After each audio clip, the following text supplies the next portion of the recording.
உலகம் எங்கும் செல்வோமே, உன்னதர் மகிமை சொல்வோமே. வருகை முன்னே வையகம் எங்கும் இயேசுவின் வார்த்தை விதைப்போமே. உலகம் எங்கும் செல்வோமே, உன்னதர் மகிமை சொல்வோமே. வருகை முன்னே வையகம் எங்கும் இயேசுவின் வார்த்தை விதைப்போமே.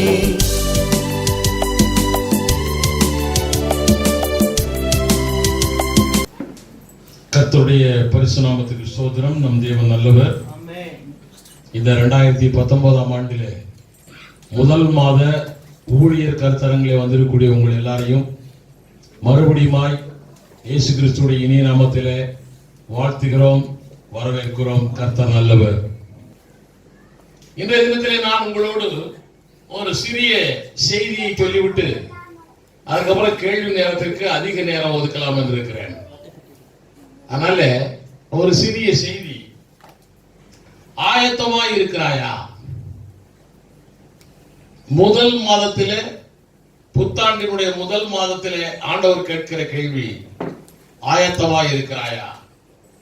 இதுவரைக்கும் நாம் கேட்டிருக்கிறோம், நான் பத்திரிகையில் எழுதியிருக்கிறேன், நீங்களும் கேள்விப்பட்டிருக்கிறீர்கள். இயேசு சீக்கிரம் வருகிறார், ஆயத்தமா? இப்படித்தான் நாம் கேட்டுக்கொண்டிருந்தோம். இன்றைக்கு இந்த ஆயத்தமா என்பதை ஒரு வித்தியாசமான கோணத்தில் பார்க்க போகிறோம். இயேசு சீக்கிரம் வருகிறார், ஆயத்தமா என்று கேட்டதை இதுவரைக்கும் அவருடைய வருகையிலே சேருவதற்கு நீ ஆயத்தமா? அப்படித்தான் இதுவரைக்கும் கேள்விகள். இன்றைக்கு ஒரு வித்தியாசமான கோணத்தில் அதை நாம் பார்க்க போகிறோம். இந்த காலம் கடைசி காலம். எங்கு பார்த்தாலும் கொலை, கொள்ளை, மது, மாது, ஆபாச பாடல், நடனம், ஆராதனை, மோசமான ஆராதனை, ஏமாற்று வேலை, ஏழ்மை பெருக்கம், வியாதிகளின் கொடூரம், இயற்கை சீற்றம், தீவிரவாதம், மதவாதம், லஞ்ச லாவணியம், பாலியல் தொல்லை, கள்ள உபதேச பெருக்கம், உள்நாட்டு வெளிநாட்டு போர், அன்பில்லாமை, பணப்பிரியம், இவ்வளவு காரியங்கள் இந்த கடைசி நாட்களிலே தலைவிரித்து ஆடுகின்றன. சபைகளுக்குள்ளேயே பயங்கரமான காரியங்கள் நடந்து கொண்டிருக்கின்றன. கிறிஸ்தவ சபைகளுக்குள்ளே, அதுவும் ஆவிக்குரிய சபைகளுக்குள்ளேயே பயங்கரமான காரியங்கள் நடந்து கொண்டிருக்கின்றன. வேதம் சொல்லிய காரியங்கள் சபைகளுக்குள்ளேயே நிறைவேறிக் கொண்டிருக்கின்றன. வேதம் சொல்லிய பொல்லாத காரியங்கள் எல்லாம் சபைகளுக்குள்ளேயே நிறைவேறிக் கொண்டிருக்கின்றன. அதை கண்கூடாய் நாம் கண்டு கொண்டிருக்கிறோம். ஆமென். இதை முன்னறிந்துதான் பவுல் அப்போஸ்தலன் சொன்னான். எபேசியர் 6ஆம் அதிகாரம் 13ஆம் வசனத்திலே ஒரு மாத்திர வாசிங்க. எபேசியர் 6ஆம் அதிகாரம் 13ஆம் வசனம். தீங்கு நாளிலே அவைகளை நீங்கள் எதிர்க்கவும், தீங்கு நாளிலே அவைகளை நீங்கள் எதிர்க்கவும், சகலத்தையும் செய்து முடித்தவர்களாய் நிற்கவும், திராணி உள்ளவர்கள் ஆகும்படிக்கு தேவனுடைய சர்வாயுத வர்க்கத்தையும் எடுத்துக் கொள்ளுங்கள். பவுல் மூலமாய் தேவன் சொல்லுகிற காரியம், இந்த தீங்கு நாளிலே, இப்பொழுது கூடிய கடைசி நாளிலே பிசாசை எதிர்க்க வேண்டும். முதல் காரியம் பிசாசை எதிர்க்கவும், என்று தேவன் கொடுத்திருக்கிற சகல பணிகளையும் செய்து முடிக்கவும் சர்வாயுத வர்க்கங்களை தரித்துக் கொள்ளுங்கள். அதில் பிரதானமான சர்வாயுத வர்க்கம் என்ன தெரியுமா? பவுல் எழுதுகிறார், பிரதானமான சர்வாயுத வர்க்கம் எபேசியர் 6ஆம் அதிகாரம் 15ஆம் வசனத்திலே சமாதானத்தின் சுவிசேஷத்துக்குரிய ஆயத்தம் என்னும் பாதரட்சையை கால்களிலே தொடுத்தவர்களாயும், ஆயத்தம் என்னும் பாதரட்சையை கால்களிலே தொடுத்தவர்களாயும். ஆக ஆயத்தம், ரெடினஸ், இந்த சர்வாயுத வர்க்கம் தான் இந்த கடைசி நாட்களிலே மிக மிக தேவை. அது எதிலே தரித்துக் கொள்ள வேண்டுமா? கால்களிலே தரித்துக் கொள்ள வேண்டும். இது ஆதியாகமம் 3ஆம் அதிகாரம் 15ஆம் வசனத்தை பார்த்தீர்கள் என்றால் உங்களுக்கு தெரியும். 3:15 வாசியுங்கள்.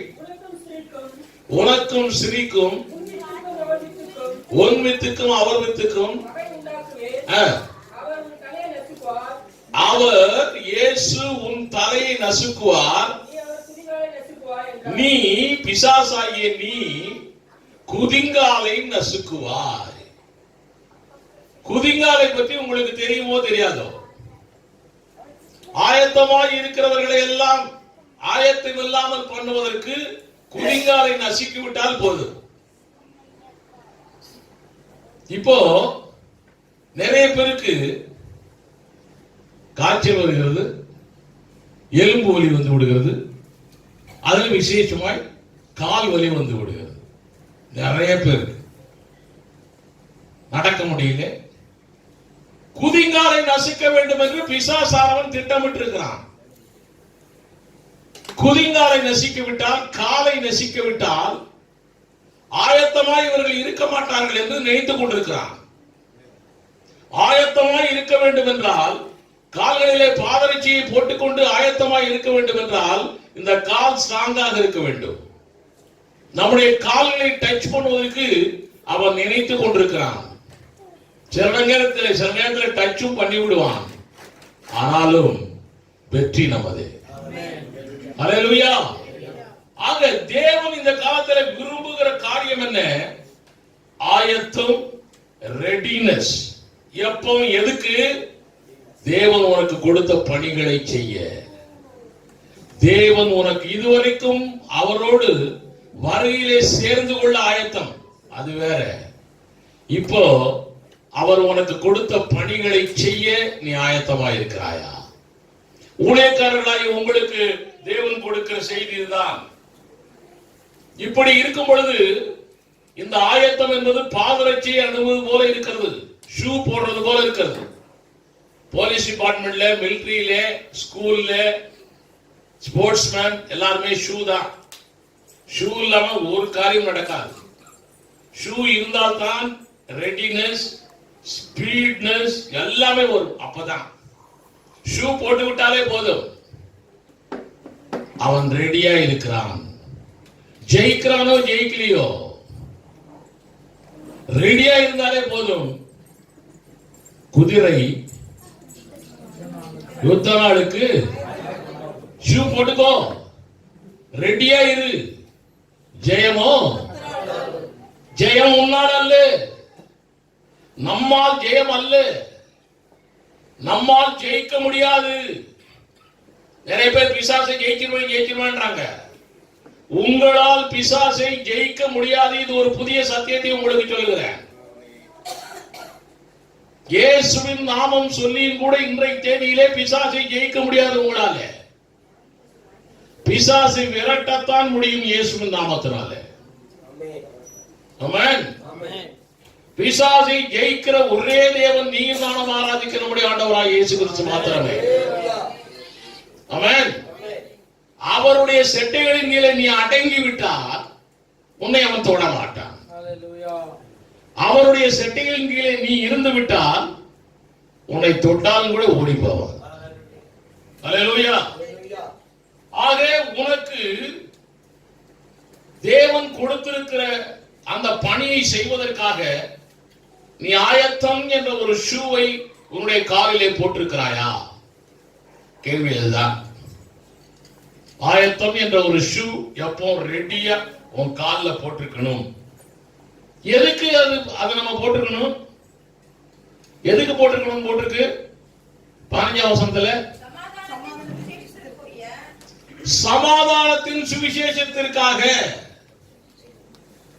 சமாதானத்தின் சுவிசேஷம் என்றால் அர்த்தம் என்ன? நிறைய பேருக்கு இந்த காரியம்லாம் தெரியல. சமாதானத்தின் சுவிசேஷம். நம்முடைய ஆண்டவராகிய இயேசு கிறிஸ்து சமாதான பிரபு.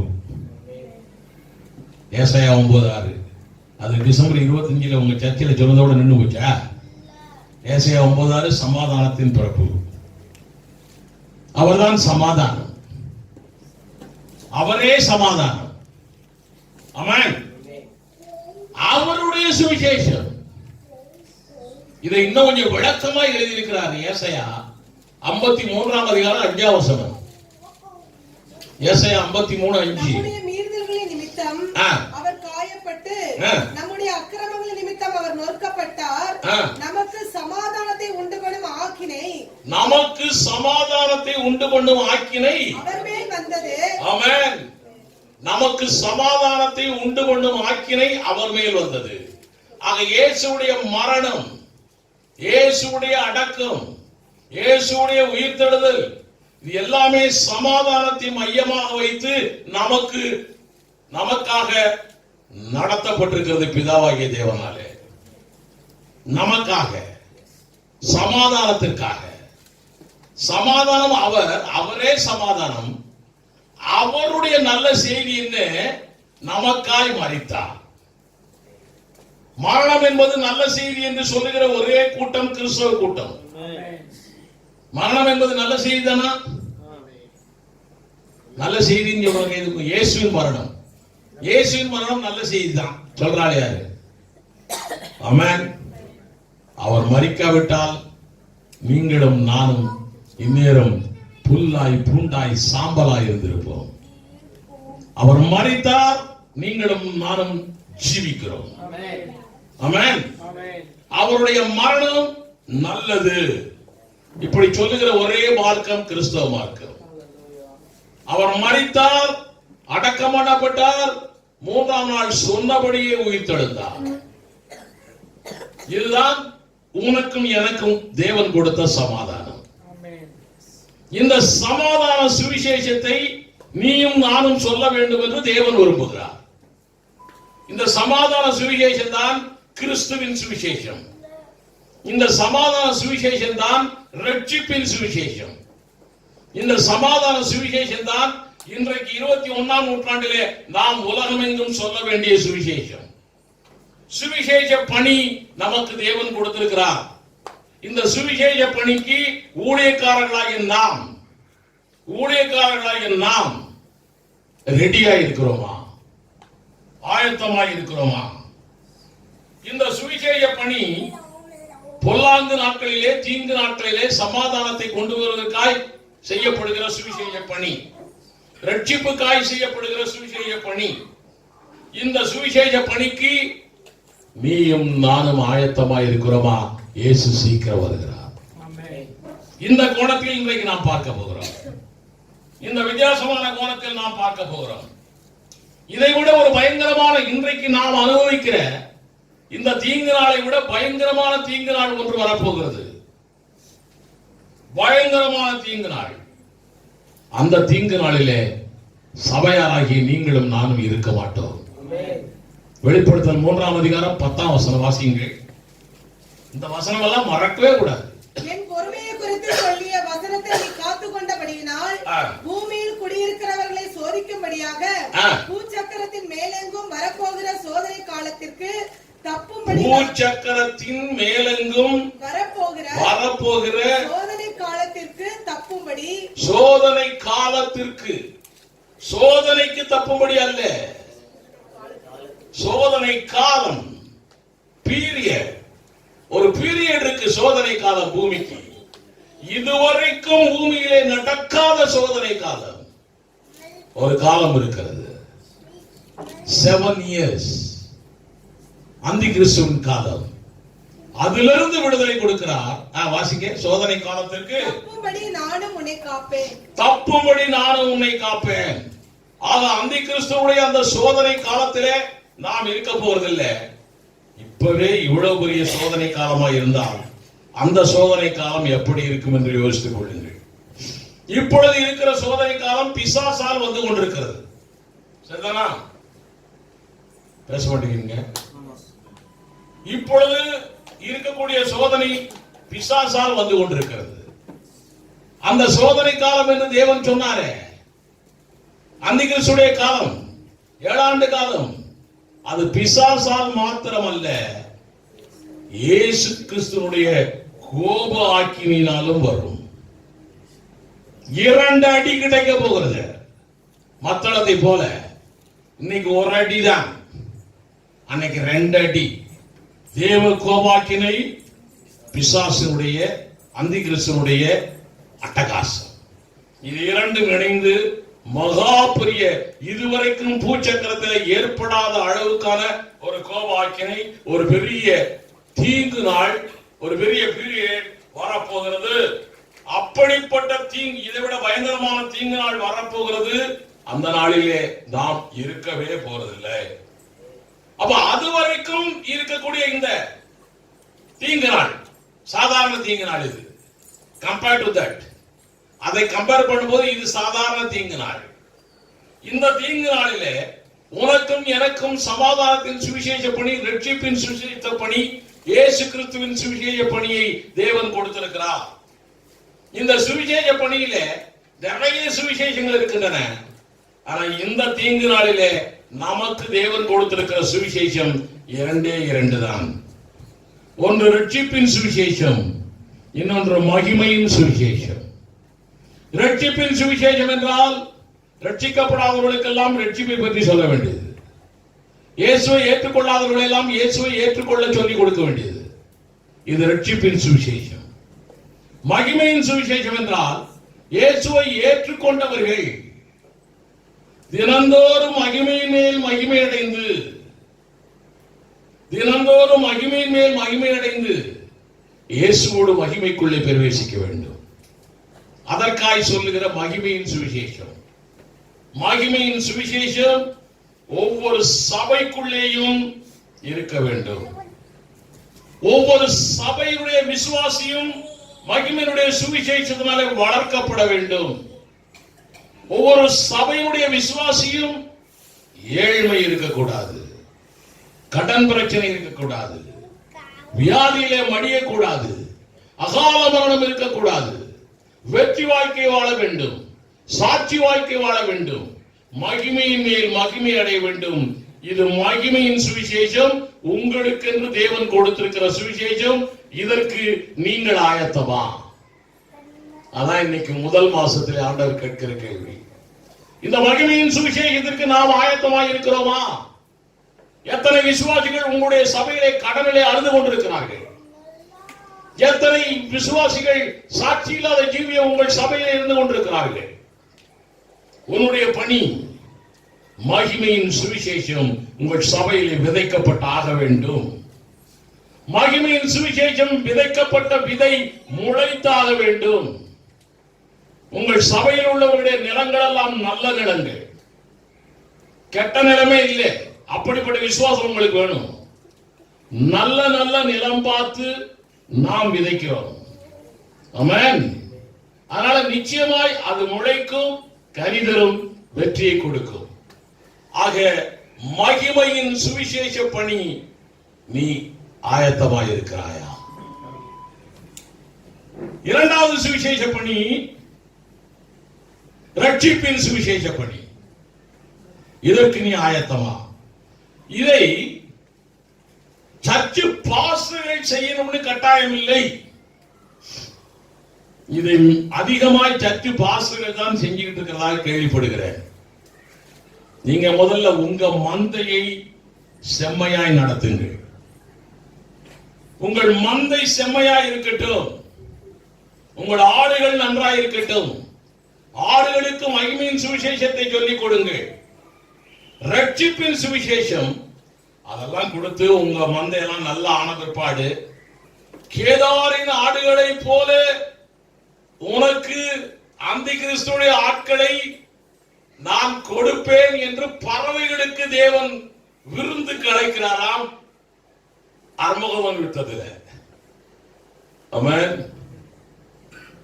நீங்க அது சம்பந்தமான செய்தியை நான் எழுதியிருக்கிறேன், படிச்சிருப்பீங்கன்னு நினைக்கிறேன். யாகம் என்பதை பற்றி. நம் தேவனும் யாகம் செய்கிறாரா? படிச்சீங்களா யாராச்சும்? ஆமென். பெரிய காரியங்கள் அதெல்லாம் படிக்கணும் நீங்க. ரைட். அதனால இப்ப நம்ம ஊழியக்காரர்களாக இருக்கிறவர்கள் மெயினா செய்ய வேண்டியது மகிமையின் சுவிசேஷம். அது 100% வளர்ந்துருச்சு, ஏதோ வந்துருச்சுன்னு சொன்னா அதுக்கப்புறம் நீங்க ஃப்ரீயா இருந்தீங்கன்னா ரட்சிப்பின் சுவிசேஷத்தை சொல்லலாம், தப்பு இல்லை. ரட்சிப்பின் சுவிசேஷத்தை சொல்வதற்கு உங்கள் சபையிலே ஊழியக்காரர்கள் எழும்ப வேண்டும். உங்கள் சபையிலே ஊழியக்காரர்களை எழுப்பாமல் தடை பண்ணுகிற ஊழியக்காரனுக்கு ஐயோ. நிறைய சபைகளிலே நமக்கு சமமாய் நமக்கு மேலே ஊழியக்காரனை எழுப்புவதை தடை பண்ணி கொண்டிருக்கிறார்கள். அல்ல அல்ல அல்ல, நிறைய ஊழியக்காரர்கள் எழுப்ப வேண்டும். நம்ம ஆண்டவர் சொல்லிட்டு போனாரு யோவான் 14ஆம் அதிகாரம் 12ஆம் வசனத்துல. இந்த வசனம் எல்லாம் மறக்கவே முடியாது என்னால. இதை நான் படிக்க படிக்க என் கர்த்தர் எந்த அளவுக்கு நம் மேலே அன்பு வைத்திருக்கிறார் என்பதை அசைக்க முடியாது. அல்லேலூயா.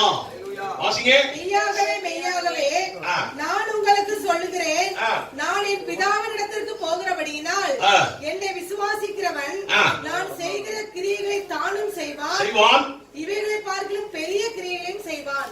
என்னுடைய கிரியைகளை பார்க்கலும் பெரிய கிரியைகளை செய்வான். அவன் தான் நமக்கு மேய்ப்பர். உங்கள் சபையில் இருக்கக்கூடிய விசுவாசிகளை உங்களுக்கு சமமாகவோ உங்களுக்கு மேலாகவோ உயர்த்துவதற்கு பிரயாசப்படுங்கள். அப்பதான் அவன் ஊரு பூரா சொல்லி போய் ரட்சிப்புக்கு ஆளை பிடிச்சி உங்க சர்ச்சை கொண்டாந்து நிரப்புவான். நீங்களும் நிரப்புவீங்க. ஆக 2 பணி இருக்கிறது நமக்கு ஊழியக்காரர்களுக்கு. ஒன்று ரட்சிப்பின் சுவிசேஷம், இன்னொன்று மகிமையின் சுவிசேஷம். இப்ப நிறைய இடங்கள்ல டிவில எல்லாம் போட்டுட்டு இருக்காங்க, ராஜ்யத்தின் சுவிசேஷம் சொல்லிட்டு இருக்கிறாங்க எல்லாரும். அதையும் நம்மால பெந்தெகோஸ்தே ஊழியக்காரர்கள் நம்புகிறார்கள். பெந்தெகோஸ்தே ஊழியக்காரர்கள் 66 புத்தகத்தையும் படித்தால் நம்ப மாட்டார்கள். யாரோ சொல்றதை நம்பிட்டு வர்றாங்கல்ல. அல்ல அல்ல அல்ல. ராஜ்யத்தின் சுவிசேஷம் என்றால் என்ன? ராஜ்யத்தை பற்றிய சுவிசேஷம். எந்த ராஜ்யம்? எந்த ராஜ்யம்? மனம் திரும்புங்கள், பரலோக ராஜ்யம். யார் சொல்லுது? அப்படின்னா என்ன அர்த்தம்? இன்னைக்கு தேதியில பரலோக ராஜ்யம் இல்லையா? அன்னைக்கு தேதியிலையும் பரலோக ராஜ்யம் இல்லையா? தாவீது காலத்துல பரலோக ராஜ்யம் இல்லையா? பழைய ஏற்பாட்டுல பரலோக ராஜ்யம் இல்லையா? ஊழியக்காரர்களை பார்த்து கேட்கிறேன், பழைய ஏற்பாட்டிலே பரலோக ராஜ்யம் இருந்ததா இல்லையா? இருந்தது. அதனாலதான் இயேசு கிறிஸ்து வாழ்ந்த காலம் பழைய ஏற்பாடு. அந்த பழைய ஏற்பாட்டிலே இயேசு கிறிஸ்து சொன்னார், மத்தேயு 6ஆம் அதிகாரம் 33ஆம் வசனத்திலே, மனம் திரும்புங்கள், பரலோக ராஜ்யம். அப்படி சொல்ல, முதலாவது தேவனுடைய ராஜ்யத்தையும் அவருடைய நீதியையும் தேடுங்கள். ஆதியிலிருந்தே பரலோக ராஜ்யம் இந்த பூமியிலே ஆவிக்குரிய ரீதியிலே இருக்கிறது. ஆதியிலிருந்தே ஆவிக்குரிய ரீதியிலே பரலோக ராஜ்யம் இந்த பூமியிலே இருக்கிறது. அந்த ஆவிக்குரிய பரலோக ராஜ்யத்திலே இணைந்து கொள்ள வேண்டும் என்பதுதான் தேவனுடைய திட்டம். ஆனால் இந்த ஆவிக்குரிய பரலோக ராஜ்யம் ஆக்சுவல் பரலோக ராஜ்யமா இந்த பூமிக்கு வரப்போகிறது. அதைத்தான் இயேசு கிறிஸ்து தன்னுடைய ஜெபத்திலே சொல்லிக் கொடுத்தார். பரமண்டலங்களிலே இருக்கிற எங்கள் பிதாவே. சரி, இதை விட்டுருங்க. உங்களுடைய நாமம் பரிசுத்தப்படுவதாக போட்டுக்கல. ஊழியக்காரர்களை பார்த்து கேட்கிறேன், நம்முடைய பைபிள் காலேஜில் படிச்சவங்க கேட்கக்கூடாது, பேசக்கூடாது. உங்களுடைய நாமம் பரிசுத்தப்படுவதாக என்று எழுதப்பட்டிருக்கிறது. அப்ப ஆண்டவருடைய நாமம் பரிசுத்தம் இல்லாம மோசமா இருக்குதா? ஊழியக்காரர்கள் சொல்லுங்க.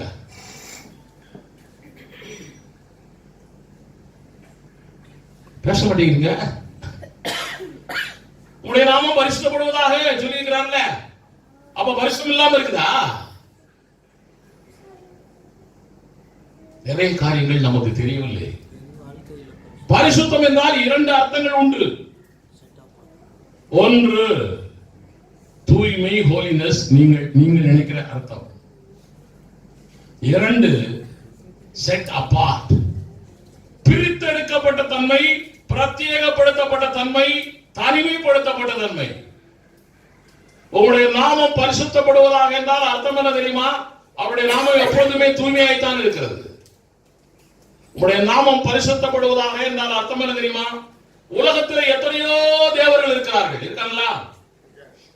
எல்லா தேவர்களுக்கு விட இவர் வித்தியாசமான தேவர் என்று காட்ட வேண்டும். எல்லா தேவர்களை விட இவர் பிரத்யேகம் பண்ணப்பட்ட தேவர் என்று காட்ட வேண்டும். அதான் உடைய நாமம் பரிசுத்தப்படுவதாக. அப்புறம் உம்முடைய ராஜ்யம் வருவதாக. இந்த ராஜ்யம் தான் இருக்குது. அது ஆவிக்குரிய ராஜ்யம். பூமிக்குரிய ராஜ்யம் வரப்போகிறது. எப்போ வரப்போகுது? பூமிக்குரிய ராஜ்யம் எப்போ வரப்போகுது? ஊழியக்காரங்களே பேச மாட்டேங்கிறாங்க, என்ன செய்யறது? 1000 வருட அரசாட்சி தான் பூமிக்குரிய ராஜ்யம் வரப்போகிறது. அந்த பூமிக்குரிய ராஜ்யத்துக்குரிய சுவிசேஷம் தான் ராஜ்யத்தின் சுவிசேஷம். ஆமென். இதைத்தான் இயேசுவும் சொன்னார், யோவான் சாணனும் சொன்னார். 2 பேரும் சொன்னாங்க, மனம் திரும்புங்கள், இப்பவே உனக்கு ராஜ்யம் கிடைக்கிற போகிறான். அவன் ராஜ்யத்துக்காக தான் காத்துட்டு இருக்கிறான். எல்லாருமே முதல் மந்திரியாக தானே காத்துட்டு இருக்காங்க, பிரதம மந்திரியாக காத்துட்டு இருக்காங்க எல்லாருமே. இப்போ அதுபோல இஸ்ரேல் மக்கள் எல்லாருமே ராஜ்யத்துக்கு தான் காத்து கொண்டிருக்கிறார்கள். அதனால ஆண்டவர் சொன்னாரு, மனம் திரும்பு, உனக்கு இப்பவே ராஜ்யம். மனம் திரும்பல, உனக்கு ராஜ்யம் கிடைக்கல. போ. ஆமென். அவர்கள் மனம் திரும்ப போகிறார்கள். யாரு? இஸ்ரேல் மக்கள். எப்போ? என்னங்க? 1000 வருட அரசாட்சி தான் மனம் திரும்புவாங்களா? எப்போ? 2ஆம் வருகையிலே அவர் ஒலிவ மலையிலே நம்மோடு கூட கால் வைத்து இறங்கும் பொழுது, நம்மோடு கூட அவர் இறங்கி வரும் பொழுது, அவரை பார்க்கிற இஸ்ரவேலன் அத்தனை பேரும் ரட்சிக்கப்பட போகிறான். அப்போ ரட்சிக்கப்பட்டில்ல, மனம் திரும்பிட்டில்ல, உனக்கு ராஜ்யம் தான் வச்சுக்கோ. மனம் திரும்பாத வரைக்கும் உனக்கு ராஜ்யம் கிடையாது. ஆமென். 1948 ராஜ்யம் கொடுத்தாச்சு பாடுறான் நிறைய பேரு. நம்மளுக்கு வந்து ஒரு சில கிடையாது. 1948 கொடுத்தாச்சு. இது தேவன் கொடுக்கல, இது வெள்ளக்காரன் கொடுத்தது. ஐரோப்பியன் இங்கிலாந்துல இருக்கக்கூடிய அவர்கள் கொடுத்தது. ஏதோ பிச்சைக்காக கொஞ்சோண்டு இடம் கொடுத்தது. 1948 இஸ்ரேல் மக்களுக்கு கொஞ்சோண்டு இடம். ஆபிரகாமுக்கு சொல்லப்பட்டபடி ஆதியாகமம் 15ஆம் அதிகாரம் 18 முதல் 21 வசனங்களிலே சொல்லப்பட்ட அவ்வளவு பெரிய எல்லை இன்னும் நம் தேவன் கொடுக்கவே இல்லை, கொடுக்க போகிறார். ஆமென். இன்னும் அவங்களுக்கு கொடுக்கவே இல்லை. அப்படி அவர் கொடுத்திருந்தார் என்றால் 2ஆம் வருகை தேவையில்லை. கொடுத்தாச்சு, முடிஞ்சு போச்சுல. ஆமென். அவர் பரலோகத்துக்கு போகும்போது கூட ஒலிவு மலையில் நின்று கேட்டாங்க மக்கள், இப்பொழுதேவா எங்களுக்கு ராஜ்யத்தை கொடுப்பீர்? அவனுடைய எண்ணமெல்லாம் ஏக்கமெல்லாம் ராஜ்யம் தான். அப்போ ஆண்டவர் என்ன சொன்னாரு? ஆண்டவர் என்ன சொன்னாரு? என்னமோ சொன்னாரியா, இத போய் கேட்டுட்டு பிதாவானவர் தம்முடைய ஆதீனத்திலே வைத்திருக்கிற காலங்களையும் வேளைகளையும் அறிகிறது உங்களுக்கு அடுத்ததல்ல. பீரியட் அண்ட் டைம் ரெண்டும். ஒரு பீரியட் இருக்கு, ஒரு டைம் இருக்கு. இதை இப்ப நீ தெரிஞ்சுக்க வேண்டாம். ஆனா நிச்சயமாய் அவர் சொல்லுகிறதை செய்கிற தேவன், செய்கிறதை மாத்திரமே சொல்லுகிற தேவன். நிச்சயமாய் அவர்களுக்கு ராஜ்யத்தை கொடுக்கத்தான் போகிறார். ஆனால் அந்த ராஜ்யத்தின் சுவிசேஷம் கிறிஸ்தவனுக்கு அல்ல. ஆமென். நமக்கு தேவை ரட்சிப்பின் சுவிசேஷத்தை சொல்லணும், மகிமையின் சுவிசேஷத்தை சொல்லி சபையாரை மகிமைக்குள்ளே கொண்டு வரணும். ஆமென். அதற்காகத்தான் 100 பாயிண்ட்கள் நாம் உங்களுக்கு கொடுத்திருக்கிறோம். கிளை சபை ஊழியர்களுக்கு 100 பாயிண்ட் கொடுத்திருக்கிறோம். இந்த 100 பாயிண்டை அப்படியே விசுவாசத்திலே உள்ளத்திலே பதிய வைத்து விட்டால் போதும், அவர்கள் மகிமையின் மேல் மகிமை அடைந்து விடுவார்கள். அந்த 100 பாயிண்ட் இல்லாதவர்கள் போகும்போது ஸ்டார்ல வாங்கிட்டு போங்க. 100 பாயிண்ட் என்னது? வாங்கிட்டு போங்க, படிங்க. கர்த்தர் பெரிய காரியங்களை நடத்துவார். அதனால நிறைய பேர் நற்செய்தி சொல்லுகிறோம், ரட்சிப்பின் சுவிசேஷம் சொல்லுகிறோம் என்று சொல்லி இயேசு கிறிஸ்துவுடைய பிறப்பு தான் நற்செய்தி என்று சொல்லிக் கொண்டிருக்கிறார்கள். அவர்கள் சொல்லுகிற வசனம் லூக்கா 2ஆம் அதிகாரம் 10ஆம் வசனம். தேவதூதன் அவர்களை நோக்கி, பயப்படாதிருங்கள், இதோ எல்லா ஜனத்துக்கும் மிகுந்த சந்தோஷத்தை உண்டாக்கும் நற்செய்தி உங்களுக்கு அறிவிக்கிறேன். மிகுந்த சந்தோஷத்தை உண்டாக்கும் நற்செய்தி உங்களுக்கு அறிவிக்கிறேன். அது கூட சந்தோஷத்தின் நற்செய்தி தான். என்னது? வாசிங்க. இன்று கர்த்தராகிய கிறிஸ்து என்னும் இரட்சகர் உங்களுக்கு தாவீதின் ஊரிலே பிறந்திருக்கிறார். யார் பிறந்திருக்கிறது? ரட்சகர் பிறந்திருக்கிறார். அங்க இருக்கிறது பேபி, அங்க இருக்கிறது பேபி. அவர் என்னைக்கு ரட்சகராய் மாறுகிறாரோ அப்பத்தான் உனக்கு சுவிசேஷம், சமாதானம். அல்லேலூயா. அது இன்னொரு வார்த்தை கூட சொல்லி இருக்குது, உங்களுக்கு பிறந்திருக்கிறார். மேரிக்கு யோசேப்புக்கும் பிறக்கல. யாருக்கு பிறந்திருக்குது? எனக்கு பிறந்திருக்கு. உங்களுக்காக இல்ல. பாருங்க, நல்லா படிப்பா. இப்படியே தான் பெந்தகோஸ்தேல படிக்கிறது. உங்களுக்காக இல்ல, உங்களுக்கு, எனக்கு பிறந்திருக்கிறார். எனக்கு என்றைக்கு ரட்சகர் பிறந்தாரோ அதுதான் நற்செய்தி. எனக்கு ரட்சகர் பிறந்து விட்டால் அது நற்செய்தி. அதான் நான் ரட்சிப்பின் நாள். அல்லேலூயா. ஆக இவர் எப்ப நமக்குள்ள பிறக்கிறார்? இவர் ரட்சகராய் மாறின பிரபு. இவர் எப்ப ரட்சகராய் மாறினார்? இதை பத்தி பவுல் கொஞ்சம் விளக்கமாக அடிக்கடி உங்களுக்கு சொல்லிக் கொண்டிருக்கிறேன். 1 கொரிந்தியர் 15ஆம் அதிகாரம் 1 முதல் 4 வசனங்கள். சீக்கிரம் எடுங்க. அன்றியும் சகோதரரே, நான் உங்களுக்கு பிரசங்கித்த சுவிசேஷத்தை மறுபடியும் உங்களுக்கு தெரியப்படுத்துகிறேன். நீங்களும் அதை ஏற்றுக்கொண்டு அதில் நிலைத்திருக்கிறீர்கள். நான் உங்களுக்கு பிரசங்கித்த பிரகாரமாய் நீங்கள் அதை கை கொண்டிருந்தால் அதனாலே நீங்கள் ரட்சிக்கப்படுவீர்கள். மற்றபடி உங்கள் விசுவாசம் விருதாவாய் இருக்குமே. என்னப்பா நற்செய்தி சொன்னாரு பவுல்? வாசிங்க. நான் அடைந்ததும் உங்களுக்கு பிரதானமாக ஒப்புவித்ததும் என்னவென்றால் கிறிஸ்துவானவர் வேத வாக்கியங்களின்படி நமது பாவங்களுக்காக மரித்து, கிறிஸ்துவானவர் வேத வாக்கியங்களின்படி நம்முடைய பாவங்களுக்காக மரித்து அடக்கம் பண்ணப்பட்டு வேத வாக்கியங்களின்படி 3ஆம் நாள் உயிர்த்தது. இதுதான் நற்செய்தி, நல்ல செய்தி. அல்லேலூயா. அவர் மரித்து அடக்கம் பண்ணப்பட்டு உயிர்த்தெழுந்த போதுதான் ரட்சகர். இதைத்தான் ரோமர் 1ஆம் அதிகாரம் 5ஆம் வசனத்துல ரொம்ப ஸ்ட்ராங். இந்த வசனத்தையும் தாவீதின் சந்ததியில் பிறந்தவரும், ரோமர் 1:5, மாம்சத்தின்படி தாவீதின் சந்ததியில் பிறந்தவரும் பரிசுத்தமுள்ள ஆவியின்படி தேவனுடைய சுதன் என்று மரித்தோரிலிருந்து உயிர்த்தெழுந்ததினாலே பலமாய் ரூபிக்கப்பட்ட தேவகுமாரனுமாய் இருக்கிறார். அவர் எப்ப பலமாய் ரூபிக்கப்பட்ட தேவகுமாரன்? பேபியா இருக்கும்போதா? பேபியா இருக்கும்போதா? இல்ல, மரித்து உயிர்த்தெழுந்த போதுதான் அவர் பலமாய் ரூபிக்கப்பட்ட தேவகுமார். அப்பதான் ஒரு ரட்சகராய் இருந்தார் நமக்கு. அல்லேலூயா. அதனால இயேசு கிறிஸ்துவுடைய மரணம், உயிர்த்தெழுதல், இதன் மூலமாய்த்தான் ரட்சிப்பின் செய்தி வெளியே போகுது. இதுதான் ரட்சிப்பே. இந்த ரட்சிப்பின் இந்த சுவிசேஷ பணி, இந்த சுவிசேஷ பணி 2 விதமான சுவிசேஷம் சொன்னேன். ஒன்று ரட்சிக்கப்படாதவங்களுக்கு சொல்றது, இன்னொன்று ரட்சிப்புக்குள்ளே இருந்து சபைக்குள்ளே இருக்கிறவர்கள் மகிமையடைய சொல்கிற 2. இந்த 2 சுவிசேஷ பணியும் பழைய ஏற்பாட்டில் இருந்ததா இல்லையா? ஊழியக்காரர்களுக்கு தெரியும்.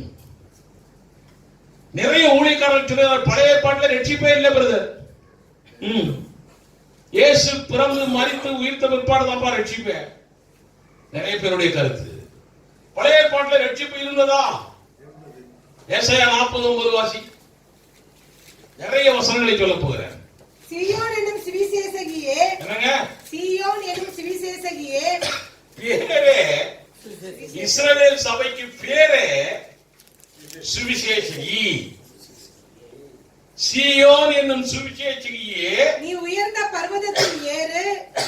எருசலேம் என்னும் சுவிசேஷகியே, நீ உரத்த சத்தமிட்டு கூப்பிடு. சுவிசேஷத்தை சொல்லு. பயப்படாமல் சத்தமிட்டு யூதா பட்டணங்களை நோக்கி, இதோ உங்கள் தேவன் என்று கூறு. தேவன் என்று கூறு. பழைய ஏற்பாட்டிலே இருக்குயா சுவிசேஷம். ஏசாயா 41:27 வாசிங்க. ஏதோ நாங்க 1-2 ஏதோ சொல்லிட்டு உட்கார்ந்திருக்கோம் நினைக்காதீங்க. முதல் நானே சீயோனை நோக்கி, முதல்ல நானே சீயோனை நோக்கி இதோ அவைகளை பார் என்று சொல்லி எருசலேமுக்கு சுவிசேஷகரை கொடுக்கிறேன். எருசலேமுக்கு சுவிசேஷகரை கொடுக்கிறேன். யார் சொல்றது? ஆண்டவர் சொல்றார். பழைய ஏற்பாட்டிலே சுவிசேஷகரை கொடுத்து கொண்டே இருக்கிறார் ஆண்டவர். உங்களுக்கு தெரியுமோ தெரியாதுங்க. ஆபிரகாம் காலத்திலே மெல்கிசேதேக்குன்னு ஒருத்தன் வந்துட்டான். மோசே காலத்திலேயே பிலேயாம் என்று ஒருத்தன் வந்துட்டான். தேவன் கொடுத்த சுவிசேஷர்கள் அவங்க எல்லாருமே நற்செய்தியாளர்கள், அவங்க எல்லாருமே. அதனால ஆதியிலிருந்தே தேவன், நோவா காலத்தில் நோவா தான் நல்ல செய்தி சொல்லி இருக்காரு. ஆதியிலிருந்தே தேவன் நற்செய்திக்கு என்று சுவிசேஷங்களை கொடுத்துக் கொண்டே இருக்கிறார். இன்னும் கொஞ்சம் வாசிக்கலாம். சங்கீதம் 96:2. கர்த்தரை பாடி அவர் நாமத்தை ஸ்தோத்திரித்து, கர்த்தரை பாடி அவர் நாமத்தை ஸ்தோத்திரித்து, நாளுக்கு நாள் அவர் ரட்சிப்பை சுவிசேஷமாய் அறிவீங்கள். நாளுக்கு நாள் அவருடைய ரட்சிப்பை சுவிசேஷமாய் அறிவீங்கள். அப்பவும் ரட்சிப்பு, மரணம், அடக்கம், உயிர் தருது. அப்பவும் பழைய ஏற்பாட்டிலே நாளுக்கு நாள் அவருடைய ரட்சிப்பை சுவிசேஷமாய் அறிவீங்கள். அதான் வழிமுறைகள் அவங்க வச்சிருந்தது. அல்லேலூயா. சரி, 1 நாளாகவும் 16ஆம் அதிகாரம் 23ஆம் வசனம். பூமியின் சகல குடிகளே, பூமியின் சகல குடிகளே, சகல குடிகளே. கர்த்தரை பாடி பூமின்னு சொன்னாவே தமிழ்நாடு, கேரளா இதெல்லாம் சேர்ந்து இருக்குன்னு நினைச்சுக்காதீங்க. அவங்களுக்கு அந்த ஆசிரியர் எழுதுனது இஸ்ரவேல் பூமியுடைய குடிகளே. அதான் நம்ம ஆட்கள் உலகம் பூரா உள்ளவங்களுக்கு எழுதியிருக்காங்க. அப்படி இல்ல. பூமியின் குடிகளே, கர்த்தரை பாடி, கர்த்தரை பாடி நாளுக்கு நாள் அவருடைய ரட்சிப்பை சுவிசேஷமாய் அறிவீங்கள்.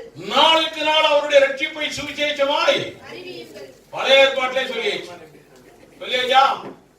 இப்படி அறிவிக்கிற சுவிசேஷங்களை பற்றி எவ்வளவு டாப் மோஸ்ட் ஆண்டவர் சொல்லியிருக்காரு தெரியுமா? ஏசாயா 52:7.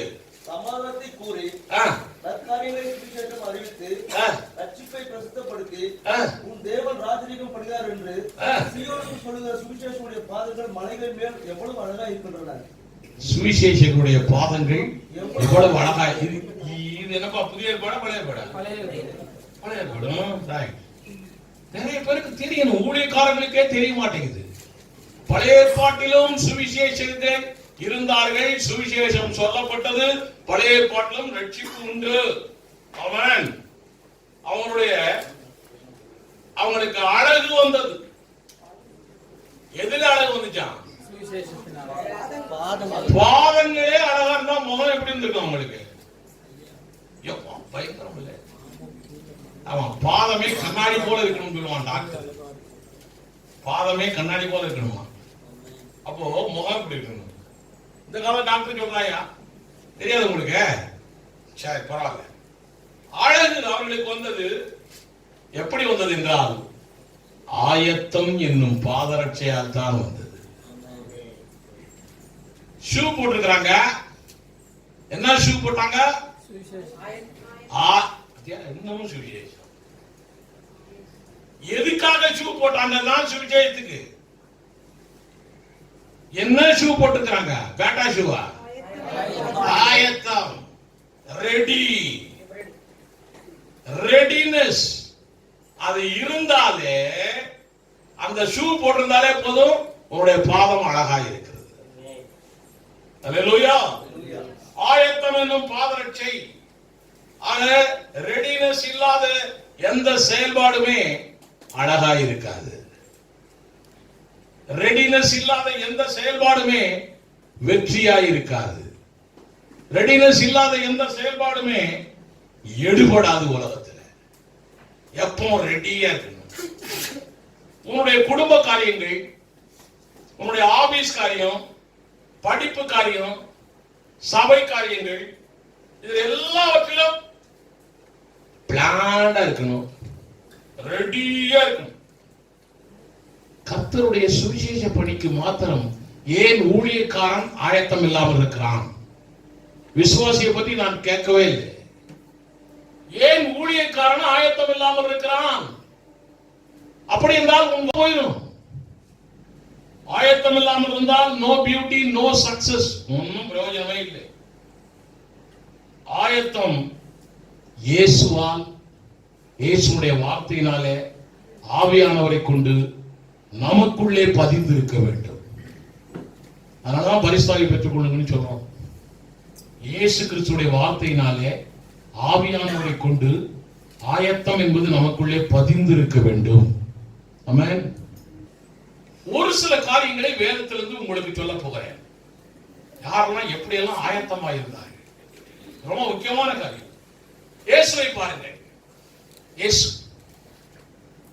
உலக தோற்றத்திற்கு முன்னாலேயே உலகமே இல்லை, மனுஷனே இல்லை, பாவமே இல்லை, அவர் அடிக்கப்பட்ட ஆட்டுக்குட்டியாய் நின்றார். அதான் ஆயத்தம். ரெடி. நான் ரெடிப்பா. எப்பனாச்சும் உலகத்தை உண்டாக்கு, எப்பனாச்சும் உலகத்தை உண்டாக்குவோம், எப்பனாச்சும் அவன் பாவம் செய்யட்டும், ஆனா அவனை விடுவிக்கிறதுக்கு நான் ரெடி. அல்லேலூயா. உனக்கு சர்ச் இருக்குது, விசுவாசி இருக்குது, உலகத்துல ரட்சிக்கப்படாத மக்கள் இருக்குது, இவ்வளவு இருந்தும் கூட ஆயத்தமா இல்லையே. அதான் தேவன் விரும்புறது. தேவன் சொல்லுகிறார், மனுஷன் இல்லை, பாவமே இல்லை, ஒண்ணுமே இல்லை, அடிக்கப்பட்ட ஆட்டுக்குட்டியாய் இயேசு கிறிஸ்து என்றார். வெளிப்படுத்தல் 13:8 வாசிக்க வேண்டாம். எபிரேயர் 10ஆம் அதிகாரம் 5ஆம் வசனத்தை வாசித்தோம் என்றால், ஆகையால் அவர் உலகத்தில் பிரவேசிக்கும் போது பலியையும் காணிக்கையும் நீர் விரும்பவில்லை, ஒரு சரீரத்தை எனக்கு ஆயத்தம் பண்ணினீர். அவருக்கு ஒரு சரீரத்தை ஆயத்தம் பண்ணி இருக்கிறார். எது தேவை அவரு பூமிக்கு வர்றதுக்கு? எதுக்கு அந்த சரீரம்? ரத்தம் சிந்த. எதுக்கு ரத்தம் சிந்தணும்? ரட்சிப்புக்கு. ஆமென். அப்போ எதுக்கு என்ன தேவையோ அதை அதற்கு ஆயத்தமாய் இருக்கிறார் இயேசு கிறிஸ்து. அல்லேலூயா. அவரே ஆயத்தமாய் இருந்தார் என்றால் நம்மை ரட்சிக்க. அதுல 5ல இருந்து இன்னும் கொஞ்சம் 6ஆம் வசனம்லாம் படிச்சீங்கன்னா வாசிங்க. சர்வாங்க தகன பலிகளும் பாவ நிவாரண பலிகளும் உமக்கு பிரியமானதல்ல என்றீர். அப்பொழுது நான், தேவனே உம்முடைய சித்தத்தின்படி செய்ய இதோ வருகிறேன், இதோ வருகிறேன், ரெடி, இதோ வருகிறேன், உம்முடைய சித்தத்தின்படி செய்ய. அப்படி ரெடியா இருக்கணும் நம்ம. இதே போல நம்முடைய ரகசிய வருகைக்கு பிற்பாடு, ரகசிய வருகை நடக்க போகிறது, சீக்ரெட் ராப்சர். அதுக்கு பிற்பாடு பரலோகத்தில் என்ன நடக்க போகுது தெரியுமா? 7 முத்திரையுடைய புஸ்தகம் அங்கே வைக்கப்படுகிறது. அந்த 7 முத்திரையுடைய புஸ்தகத்தை, டைட்டில் டீடை உடைப்பது யார் என்ற கேள்வி பரலோகத்தில் எழுகிறது. இந்த 7 முத்திரையுடைய புஸ்தகத்தை உடைப்பது யார்? ஒருத்தரும் அல்ல. யோவான் அழுகிறான். இயேசு யூத ராஜசிங்கம் உடனே அதை வாங்கி உடைப்பதற்கு தயாரானார். வெளிப்படுத்தல் 5ஆம் அதிகாரம் 7ஆம் வசனம் வாசியுங்கள். அந்த ஆட்டுக்குட்டியானவர் வந்து சிங்காசனத்தின் மேல் உட்கார்ந்தவருடைய வலது கரத்தில் இருந்த புஸ்தகத்தை வாங்கினார். உடைக்க தயார். ரெடியா இருக்கணும். ரெடினஸ். கர்த்தருடைய ஊழியத்தை செய்வதற்கு தயார். ரெடினஸ், ஆயத்தம். இந்த தேவனுக்கு பிறந்த நாம் எப்படி இருக்க வேண்டும்? ரெடியாய் இருக்கக்கூடிய, உலக தோற்றத்துக்கு முன்னாலேயே உனக்காக ரெடியாய் சரீரத்தை ஏற்பாடு பண்ணவர், உலக தோற்றத்திற்கு முன்னாலேயே உனக்காய் அடிக்கப்பட்ட ஆட்டுக்குட்டியாய் மாறுகிறேன் என்று ஒப்பு கொடுத்தவர், ரகசிய வருகைக்கு பிற்பாடு இந்த 7 முத்திரையுடைய புஸ்தகத்தை உடைப்பதற்கு நான் வருகிறேன் என்று சொல்லி பரலோகத்திலே வந்தவர், உனக்காக எனக்காக எல்லா காரியங்களுக்கும் தயாராய் நின்ற அந்த ஆண்டவர், அவருக்கு பிறந்த நாம், அவருடைய பிள்ளைகள் நாம் எப்படி இருக்க வேண்டும்? புலிக்கு பிறந்தது பூனையாகுமா? பூனையை பார்த்தா புலி பயந்தா இருக்கும். அப்படிதான் இந்த காலத்து ஊழியர்கள்லாம் இருக்கக்கூடாது. ஊழியக்கார மாதிரி வெள்ளை ட்ரெஸ் போட்டோ ஏதோ ஒன்று பண்ணிக்கிட்டோ, நகை போடாமையோ நகை போட்டோ, தெரியாது அதெல்லாம். எப்படியோ அல்ல. புலிக்கு பிறந்தது நீ புலியாகவே இருக்க வேண்டும். இயேசுவுக்கு பிறந்தவன் இயேசுவாகவே இருக்க வேண்டும். உனக்கு பேரே என்ன தெரியுமா? கிறிஸ்தவன். கிறிஸ்தவன் அர்த்தம் என்ன? கிறிஸ்து கூட்டல் அவன். அவன் தான் கிறிஸ்து. அந்த லெவலுக்கு நீ இருக்கணும். சும்மா பேர் மாத்திரம் வச்சுட்டு இருந்தா பத்தாது. பவுலை பாருங்கள், புலிக்கு பிறந்த பவுல், புலிக்கு பிறந்த பவுல். அவனை பாருங்க, செசரியா பட்டணத்திலே பவுல் இருக்கிறார். அப்ப அகபு என்ற ஒரு தீர்க்கதரிசி வருகிறான். அந்த தீர்க்கதரிசி சொல்லுகிறான், அப்போஸ்தலர் 21ஆம் அதிகாரம் 11ஆம் வசனம். அவன் எங்களிடத்தில் வந்து பவுலுடைய கச்சையை எடுத்து தன் கைகளையும் கால்களையும் கட்டிக்கொண்டு, அவருடைய கச்சையை எடுத்து தன் கைகளையும் கால்களையும் கட்டிக்கொண்டு, இந்த கச்சையை உடையவனை எருசலேமில் உள்ள யூதர் இவ்விதமாய் கட்டி புறஜாதியர் கைகளில் ஒப்பு கொடுப்பார்கள் என்று பரிசுத்த ஆவியானவர் சொல்லுகிறார் என்றான். அந்த அகபுங்கிற தீர்க்கதரிசி சொல்றாரு, பவுலே நீ போற, உன்னை அரெஸ்ட் பண்ணி சாவுக்கு ஒப்பு கொடுத்துருவாங்க. தீர்க்கதரிசி சொல்றான், தீர்க்கதரிசி சொல்றான். பவுல் என்ன சொன்னார் தெரியுமா? 13ஆம் வசனம் வாசிங்க. அதற்கு பவுல் நீங்கள் அழுது என் இருதயத்தை ஏன் உடைந்து போக பண்ணுகிறீர்கள்? நீங்க ஏன் அழுவுறீங்க? ஐயோ நம்ம பவுலை அரெஸ்ட் பண்ணி சாகடிக்க போறாங்களே, நீங்க ஏன் அழுவுறீங்க? அழுது என்னுடைய இருதயத்தை ஏன் இப்படியாய் பண்ணுகிறீர்கள்? எருசலேமில் நான் கர்த்தராகிய இயேசுவின் நாமத்திற்காக கட்டப்படுவதற்கு மாத்திரமல்ல, மரிப்பதற்கும் ஆயத்தமாய் இருக்கிறேன் என்றார். ஆயத்தம். எதுக்கு ஆயத்தம்? ஒரு பணம் சம்பாதிக்கவா? கூட்டம் கேட்கவா? பெரிய ஆகிறதுக்கா? மைக்கில் பேசுறதுக்கா ஆயத்தம் இருக்கு? எதுக்கு ஆயத்தமா இருந்தார் அவரு? என்னங்க மறுபடியும் சொல்லுங்க. அரஸ்ட் ஆகிறதற்கும் அதையும் சொல்லணும்ல. கட்டப்படுவதற்கு மாத்திரமல்ல, கட்டப்படுவதற்கு என்னை அரெஸ்ட் பண்ணிட்டு அப்புறமா இப்பெல்லாம் டாக்டர் ஜியோ காலையில அரெஸ்ட் பண்றாங்க, சாயங்காலம் விட்டுறாங்கல்ல, அந்த மாதிரி என்னைய அரெஸ்ட் பண்ணி விட்டுருவாங்க அப்படி இல்ல. அவரு கட்டப்படுவதற்கு மாத்திரம் அல்ல, மரிப்பதற்கும் நான் ஆயத்தமாய் இருக்கிறேன். இயேசுவுக்காக மரிப்பதற்கும் ஆயத்தம். யார் அப்படி ரெடி? இப்போ ஒருத்தர் ரெடி. அப்படியே அவன் ஆயத்தத்தின்படியே பவுல் மரித்து போனான். மரித்து போன பவுல் இன்றைக்கும் நம்மோடு பேசிக் கொண்டிருக்கிறான். கரங்களை தட்டி தேவனுடைய நாமத்தை மகிழ்வோம். அந்த பவுல் மாத்திரம் இல்லை என்றால் கிறிஸ்தவமே இல்லை. பவுலுடைய வார்த்தை மாத்திரம் இல்லாமல் இருந்திருந்தால் கிறிஸ்தவமே இல்லை. முஸ்லிம்களுக்கு தெரியுது, கிறிஸ்தவங்களுக்கு தெரிய மாட்டேங்குது. நீங்கள் எப்படி இருக்கிறீர்கள்? உங்களை தீங்கு நாளில பாதுகாத்துக் கொள்ளவும் ஆயத்தம் தேவை. கர்த்தரின் ஊழியத்துக்காகவும் ஆயத்தம் தேவை. உங்களையும் பாதுகாக்கிறதுக்கு ஆயத்தம் தேவை. கர்த்தருடைய ஊழியத்துக்கும் ஆயத்தம் தேவை. ஆயத்தம் இல்லாத ஊழியம் ஊழியம் அல்ல. ஆயத்தம் இல்லாத வாழ்க்கை வாழ்க்கையும் அல்ல. உன்னுடைய உலக வாழ்க்கையை பற்றி, உலக ஜீவனை பற்றி கவலையே படக்கூடாதுங்க. எதை பற்றியும் கவலைப்படவே கூடாது. பவுல் ரோமர் 1ஆம் அதிகாரம் 15ஆம் வசனத்தை வாசித்தீர்கள் என்றால், ரோமபுரியில் இருக்கிற உங்களுக்கும் என்னால் இன்றைய மட்டும் சுவிசேஷத்தை பிரசங்கிக்க விரும்புகிறேன். கொஞ்சம் இங்கிலீஷ்ல ரொம்ப நல்லா போட்டிருக்கு.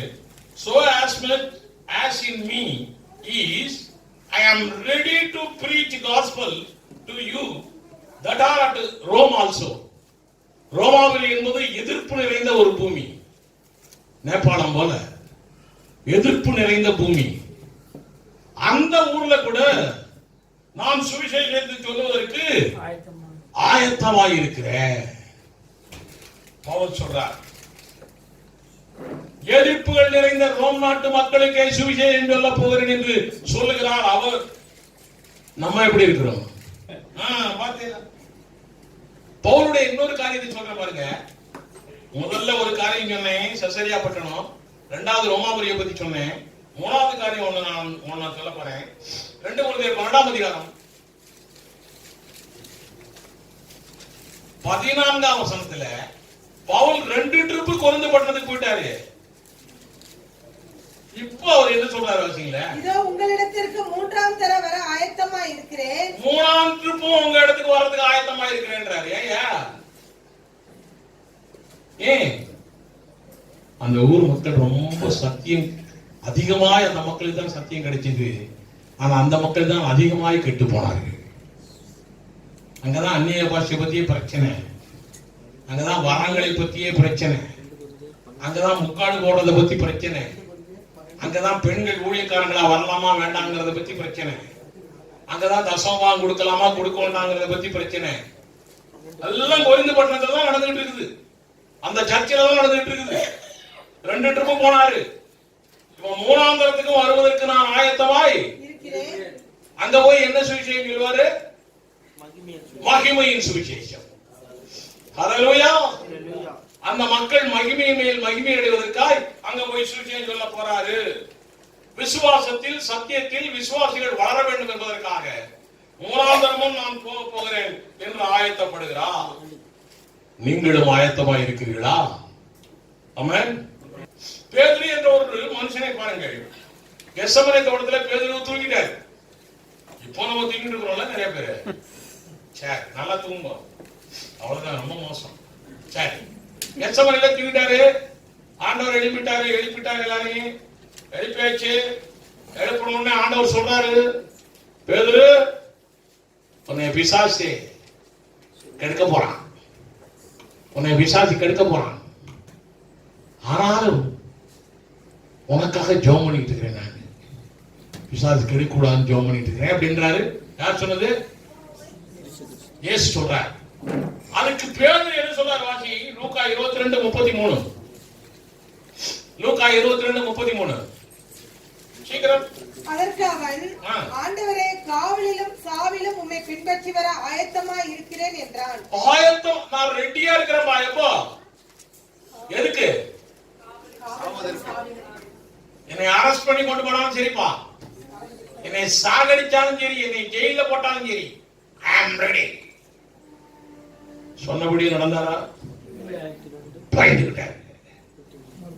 நிறைய ஊழியக்காரர்கள் அப்படித்தான். இப்போதைக்கு கைது போங்க, சொன்னபடி ஓகே ஓகேம்பாங்க, அப்புறமா டவுன் ஆயிடுவாங்க. ஆனால் அவருடைய வாழ்க்கையில சொன்னதை செயல்படுத்தி காட்டினார். இந்த பேதுரு இடையிலே தேவனுக்கு விரோதமாய் இயேசுவுக்கு விரோதமாய் போனாலும் கூட அதற்கு பிறகு அவர் பரிசுத்தாவியை பெற்று வல்லமையை பெற்ற பிறகு வல்லமையாய் ஊழியம் செய்யும் பொழுது ஜெயிலை பத்தியே கவலை இல்லை அவருக்கு, சாவ பத்தியே கவலை இல்லை, எல்லாத்துக்கும் ரெடியா இருந்தார். அவரை சிலுவையில கொல்ல போறோம்னு சொன்னாங்க. அப்ப அவர் என்ன சொன்னாரு? அவரு தலைகீழா என்னைய தொங்க விடுங்கடானாரு. அல்லேலூயா. கடைசி காலத்திலே வாழ்ந்து கொண்டிருக்கிற தேவ ஊழியர்களே, உங்களுக்கு நான் சொல்கிறேன், இயேசு கிறிஸ்துவுடைய ஆயத்தம் உனக்குள் இருக்கிறதா? உங்களை நீங்களே நிதானித்து பாருங்கள். இயேசு கிறிஸ்துவுடைய ஆயத்தம் உங்களுக்குள்ளே இருக்கிறதா? சும்மா உங்க சொந்த அறிவுப்படி எந்த ஆயத்தமும் பண்ணாதீங்க, வசன அறிவுப்படி ஆயத்தம் பண்ணுங்க. பவுலை போல ஆயத்தமாய் செயல்பட்டுக் கொண்டிருக்கிறீர்களா? பேதுருவை போல பின்மாற்றம் அடைந்தாலும் கூட உங்கள் ஊழிய வாழ்க்கையிலே பிற்பாடு அவன் சொன்ன ஆயத்தப்படியே நடந்தானே அப்படியா நடக்க வேண்டும் என்று நீங்கள் பிளான் பண்ணி இருக்கிறீர்களா? நடந்து கொண்டிருக்கிறீர்களா? இன்றைக்கே தீர்மானியுங்கள். இந்த காலம் கடைசி காலம், தீங்கு நாள் இது, பொல்லாத நாள் இது. தேவன் எதிர்பார்க்கிறது சமாதான சுவிசேஷம் பிரசங்கிக்கப்பட வேண்டும், ரட்சிப்பின் சுவிசேஷம் பிரசங்கிக்கப்பட வேண்டும், சபையிலே மகிமையின் சுவிசேஷம் பிரசங்கிக்கப்பட வேண்டும். அவருடைய வருகைக்கு நீ ஆயத்தமாக இருக்க வேண்டாம், அது ஏற்கனவே ஆயத்தமாயிட்டோம். அவருடைய வருகைக்காக விசுவாசிகளை உலகத்தாரை ஆயத்தப்படுத்த வேண்டும். அதற்கு நாம் ஆயத்தமாக இருக்கிறோமா? உன் ஆயத்தத்தினாலே இந்த ஆண்டிலே சபையிலே எத்தனை பேர் சேர போகிறார்கள்? உங்களை நீங்களே நிதானித்து பாருங்கள். நாங்கள் எங்களுடைய கிளை சபை ஊழியக்காரர்களுக்கு சொல்லி இருக்கிறோம், மே மாசத்துக்குள்ளே 5 பேராவது ரட்சிக்கப்பட்டு ஞானஸ்நானம் எடுத்திருக்க வேண்டும். இல்லை என்றால் எங்களுடைய ஐக்கியத்திலிருந்து நீங்கள் விலகிக் கொள்ளலாம். சொல்லிட்டு நாங்க நீங்கள் ஆயத்தமாய் இருக்க வேண்டும். ஆயத்தமாய் இருக்கிறீர்களா? சபையிலே சேர்கிறவர்கள் எத்தனை பேர்? சிறுவர் ஊழியத்தில் இணைகிற சிறுவர்கள் எத்தனை பேர்? ஊழியத்திற்காக ஆயத்தமாகும் விசுவாசிகள் எத்தனை பேர்? நிறைய விசுவாசிகள் ஊழியக்காரராய் மாறுவதற்கு கைதூக்குவதற்கு பயப்படுறாங்க. எத்தனை பேர் நீங்கள்? இன்றைக்கு உங்கள் ஆயத்தம் ஆரம்பமாகட்டும். நீ தேவனுக்காய் ஆயத்தமானால் அவர் உனக்காய், உன் குடும்பத்துக்காய், உன் வேலைக்காய், உன் படிப்புக்காய், உன்னுடைய எல்லா காரியத்துக்குமாய் அவர் ஆயத்தமாயிருந்து காரியங்கள் செய்வார். நீ உன் வேலை செய்ய, அவர் அவர் வேலை செய்ய. நம்ம எல்லாரும் ஒப்பு கொடுக்கலாமா? ஒப்பு கொடுக்கிற எல்லாரும் ஆண்டவரிடத்தில் ஒப்பு கொடுக்கு. ஆண்டவரிடத்தில் ஒப்பு கொடுக்கு. நான் தயார், நான் தயார். என்னை பற்றி, என்னுடைய குடும்பத்தை பற்றி, என்னுடைய பிள்ளைகளை பற்றி எனக்கு கவலை இல்லை. இந்த ஒரு உணர்வு எப்போ உங்களுக்கு வருதோ அப்பதான் நீங்க உண்மையான ஊழியக்காரர்கள். அப்பதான் நீங்க ஆயத்தமுள்ள ஊழியக்காரர்கள். இல்லைன்னா ஏனோ தானோதான். இனி ஊழியக்காரர்களாக இருக்கக்கூடிய எல்லாருமே உங்கள் மனைவியோடு, புருஷனோடு வாருங்கள். அப்பதான் குடும்பமாய் நீங்கள் ஆயத்தமாய் இருக்க முடியும். தனித்தனியா வர்ற வேலையை விட்டுருங்க. இனிமே அல்லேலூயா. ஓல்டு வர முடியாதுங்க, பரவாயில்ல, அது பரவாயில்ல. ஓல்டு வர முடியாது, பரவாயில்ல. மற்றபடி எங்கெங்கோ போறாங்க, இதுக்கு மாத்திரம் வர முடியாதா? கர்த்தர் நல்லவர், ஆயத்தமாய் இருக்கிறோம். ஆமென். அல்லேலூயா. கேள்வி நேரம். வெற்றி வாழ்க்கை தெய்வீக சுகம் தருகின்றார். விடுதலை வாழ்வை எந்நாளும் நமக்கு பொழிகின்றார். வெற்றி வாழ்க்கை தெய்வீக சுகம் தருகின்றார். விடுதலை வாழ்வை எந்நாளும் நமக்கு பொழிகின்றார். பாவத்தை எல்லாம் மன்னித்து ஜீவன் தருகின்றார். பரமன் போல சாயல் நமக்கு அளிக்கின்றார்.